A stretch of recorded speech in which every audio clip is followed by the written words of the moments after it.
It tells me that I'm really, really valued here as a player, and that Coach Spinoza has a lot of trust in me, and I'm happy to be able to have gotten that in the short amount of time he's been here. I don't have the most experience on the team, but I'm one of the guys who's a soldier, and I'm always going to fight no matter what. And I think he understands that, and he trusts me. And I'm really, really proud of myself for fighting through and being where I am today.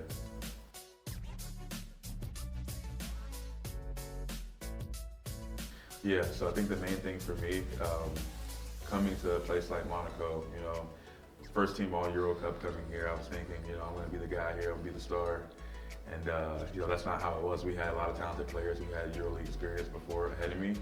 And it took me a minute to adjust, to this new role and to really understand what Monaco needed from me to be impactful. And my first year was a little rocky. I couldn't really get my feet wet and understand what was needed of me. But last year I really, hit the ground running and began to get really more comfortable in this role and, within this club and the guys as well. They know who I am as a player, where to find me where I'm, effective.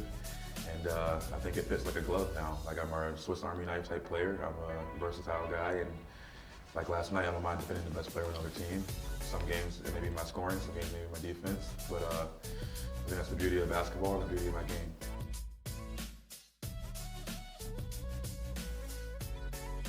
He's an incredible talent offensively, and my matchup in the playoffs against Jabari Parker, he's also a very talented offensive player, but they're completely different in how they play the game.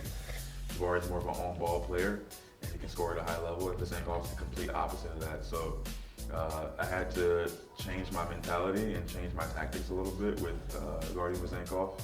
He's a guy who can score 20 without dribbling the ball or something crazy like that, but it's more of a mental game because you fall asleep for a second, he's backdoor cut and layup, or you fall asleep and he's in the corner shooting a three or something like that. So it's one of those games where you have to be mentally there 100% of the time if you want to do a good job on him. He's an incredible player, but I was really focused last night and I really look forward to that matchup.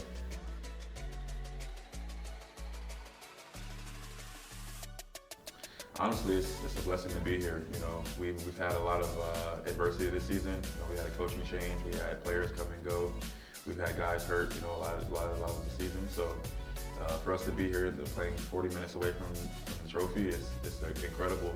But it's a true testament to how much we've matured the last couple of years and the leadership we have. We have amazing leaders on this team. Mike's been incredible all season, not just like scoring and all that, but like being a leader. And ever since he was given the captain role, he's done an incredible job at embracing that and understanding the responsibility that comes with that.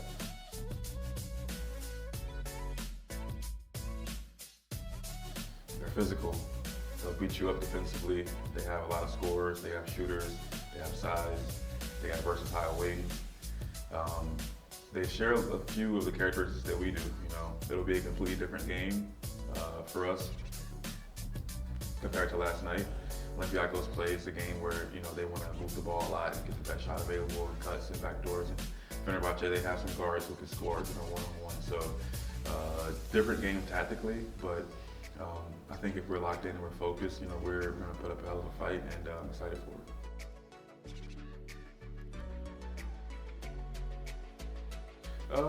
For sure, yeah. When you have multiple guys who can step up at any point of the night, it's always difficult. I saw a stat yesterday that said Devin Hall averaged, I think, 6 points per game in the regular season. He had, I think, 18 last night. So it just goes to show, they have quality all throughout their roster. Something we got to be prepared for. But I think we share the same characteristics. We have guys who can really impact the game at a high level, who may not be at the top of the scouting report, but I think that also goes to show our quality as well. So I expect it to be a very competitive game tomorrow, and I'm excited for it.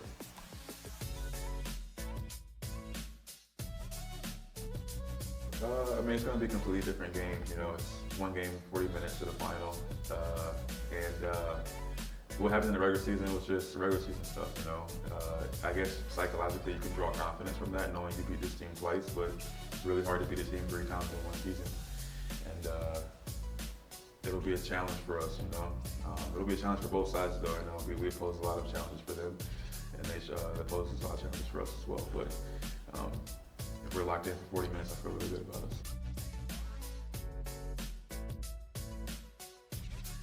think you just have to, like, at this point, it's the last game of the season, and the winner's gonna lift the trophy.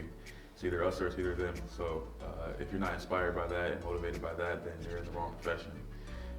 As far as being underdogs, like, yeah, people, they think the other teams are, you know, so much higher and better than us, but you know, we're just small Monaco to everybody. But you know, we're in the final. We've had a great season. We've been consistent the last 3 years.